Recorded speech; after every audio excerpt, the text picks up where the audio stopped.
They don't reply. Buddhist wisdom on whether to be patient or let go. Acceptance and letting go in love and relationships.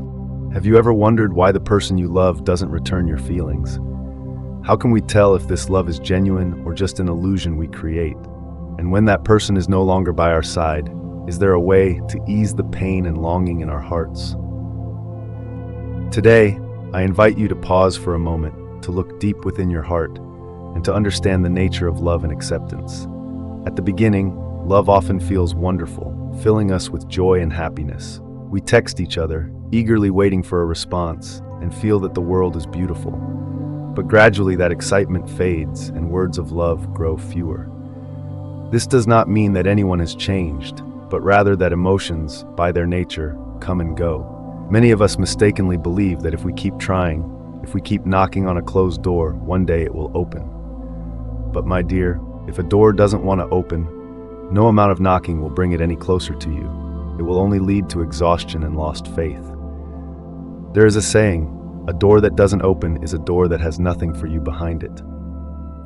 Sometimes, someone's silence doesn't mean something has happened to them. It simply means they no longer desire your presence in their life. And this does not mean we lack worth, but rather that everything in life has its destined time. We meet, we love, but if the connection isn't deep enough, we must learn to let go for our own peace. Think about it. If someone truly loves and values you, they won't leave you waiting or feeling forgotten. They will find a way to be close to you, to make you feel secure in the relationship. True love doesn't need forcing or clinging. If that person can't make time for you, perhaps it's time to ask yourself, is it worth holding on to this relationship? Letting go doesn't mean giving up hope. It's an act of self-love. When we let go of what no longer belongs to us, we find peace within. We learn that true love doesn't come from possession, but from freedom, where both people choose to remain in each other's lives voluntarily. If you're in this situation, holding on to a relationship that no longer brings happiness, remember that letting go is not a sign of weakness. It's courage to face the truth, to recognize that some things don't belong to us, no matter how much we love. Ask yourself, do I truly need a relationship that I have to hold on to so tightly? The essence of love is balance, where both people care for each other equally and sincerely. True love will never leave you questioning or longing. Someone who values you will always find a way to be present in your life, no matter the circumstances. If they don't, the best thing you can do is smile, be grateful for the memories, and let go so that your heart is free to welcome better things in the future.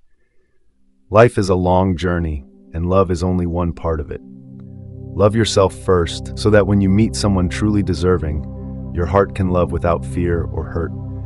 Only by knowing when to let go can we truly grow in love and in life. Summary of lessons. 1. True love comes from freedom, not possession. Those who truly love you will always find a way to be present in your life without needing to hold on tightly or control you. 2. Letting go is an act of self-love. Have the courage to let go of what doesn't belong to you, allowing your heart to find peace and open to better things. 3. Love is only part of the journey of life. Don't let yourself depend too much on a single relationship. Love and value yourself first. 4. Acceptance brings growth. Letting go is not a failure, but a mature way of loving. By letting go, we find peace and learn to love mindfully and fully. Love is a wonderful thing, but when the time has passed, let go to keep your heart at peace. Love yourself to welcome love that comes with freedom and sincerity.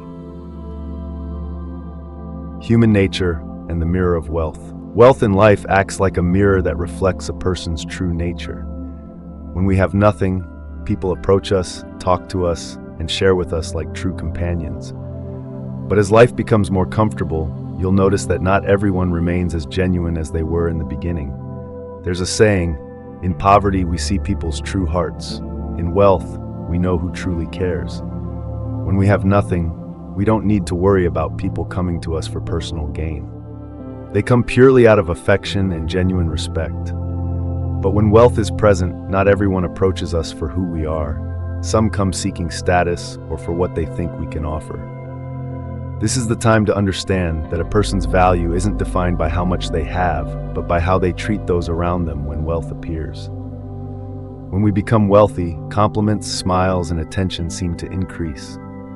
But be cautious, sometimes these are merely masks. True friends won't change whether you're rich or poor. Wealth is a sensitive test, capable of revealing the true nature of those around us.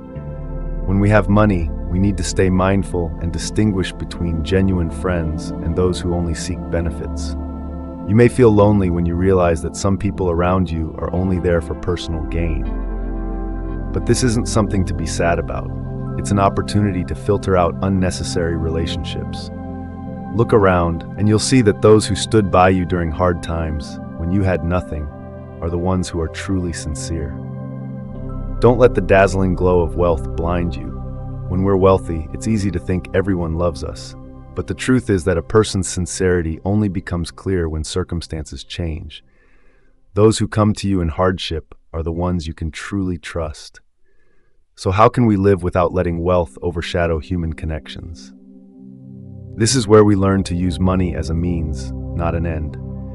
Money can bring us a comfortable life, but don't let it control your soul or trade away genuine relationships. In life, you may encounter people who lose their integrity and sincerity over money. Don't feel sorrowful because of this, as life itself is this way. We learn to observe, to love without attachment. When we understand the true nature of wealth, we'll see that whether we have money or not, we can still keep a peaceful heart. Only by not allowing wealth to control our soul can we find true freedom and peace. Remember, money is only a tool, not a measure of happiness or worth. When you have it, use it to help, to create benefits for yourself and others. When you don't, keep a peaceful heart, for the most precious thing is the love of those who stand by you, even when you have nothing. That is true happiness. Summary of lessons. 1. Wealth is a mirror that reveals true character. Through money, we can see who approaches us sincerely and who comes only for personal gain. 2. Value genuine relationships. Those who stand by us in times of need are the ones who truly matter.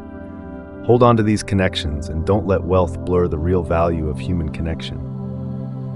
3. Use money as a means, not a goal in life. Money may bring comfort, but don't let it control your soul. Use it to create meaningful value for yourself and life. 4. Inner peace comes from true freedom. When we don't let money govern our hearts, we find real peace and happiness. Live so that, with or without money, your heart remains calm and filled with love. Money may reveal the nature of others, but only a sincere heart can bring true happiness. Maturity and mindfulness. Have you ever asked yourself what true maturity means? How can we not only grow older, but also grow deeper within our souls? How can we live mindfully without regretting the things we say or the decisions we make in moments of impulse? Monk sharing, there's a saying, maturity is not just about growing older, but about understanding oneself and life more deeply. Life is full of changes and challenges, and it is through these experiences that we grow. True maturity, however, only comes when we live mindfully, knowing who we are, what we're doing, and why we're doing it. In life, we've all been in situations where we felt the need to argue, to prove our point, or to demonstrate that we're right. But looking back, have you ever realized that winning or losing isn't what truly matters, and that each person has their own perspective shaped by their experiences? Sometimes, silence is the best solution. Maturity and mindfulness is when we know how to control our emotions, when to remain silent, and when to understand that winning isn't always necessary. Each of us stands at a unique position in life, and it is this position that shapes our perceptions. Not every victory is truly a win, and not every silence is a loss. Sometimes silence reflects compassion and wisdom. Maturity is also when we no longer need to prove ourselves to others, but only to ourselves. When we live mindfully, we understand that each person has their own path and awareness, and we don't need to change or mold others to fit our expectations. It is a journey of freedom that each person must walk on their own. A crucial part of maturity is the ability to let go of what isn't necessary. We often carry burdensome thoughts, expectations, and conflicts. But when we live mindfully, we learn to recognize these burdens and release them. When we can let go, we feel lighter, freer, and our compassion expands toward others. There will also be times when we face criticism or harsh judgments, but when we mature in mindfulness, we realize that the words of others do not define our worth.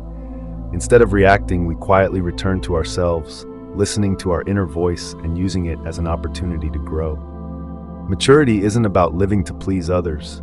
It's about being honest with ourselves, knowing what's best for ourselves and others. Only when we live mindfully can we let go of dependence on praise or criticism from others, maintaining our inner peace amidst life's challenges. Life will continue to test us, and there will be times when we feel weary, as if no one understands us. But these moments are also an opportunity to reflect and see if our hearts are truly mindful. A mindful heart will not waver because of external circumstances and will not let the troubles of the world weigh it down. So ask yourself each day, have I lived mindfully today? Have I kept peace in my heart? Do I feel light when I look back on my actions? By questioning ourselves in this way, we take steps toward true maturity, a maturity in mindfulness, not only for ourselves but for everyone around us. Summary of lessons. 1. Maturity in mindfulness is knowing who you are and what you need to do. True maturity isn't defined by age, but by understanding oneself and living with self-control, unaffected by winning, losing, or others' judgments. 2. Knowing when to be silent is a sign of compassion and wisdom. Arguing isn't always necessary. Silence and acceptance of others as they are is a hallmark of maturity. 3. Letting go of unnecessary things brings peace. When we release conflicts and unneeded expectations, we feel lighter and freer.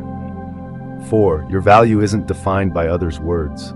Don't let praise or criticism shake your true essence. Living mindfully is living honestly and peacefully amidst life's challenges. Maturity is a journey of personal freedom. When living mindfully, you'll realize that every challenge is an opportunity to understand yourself better, allowing peace to flow from within to all around you. Today, we have shared reflections on life, love, compassion, and letting go. I hope these words bring you a sense of peace and help you stay grounded on your journey to discovering your true self. This video is the first of a two-part series on this topic. If you find these reflections helpful, please subscribe and click the bell so you don't miss the next part, where we will delve even deeper. Thank you for being here with me today. May you live with peace, mindfulness, and an open heart, embracing all that life brings. I look forward to our next conversation together.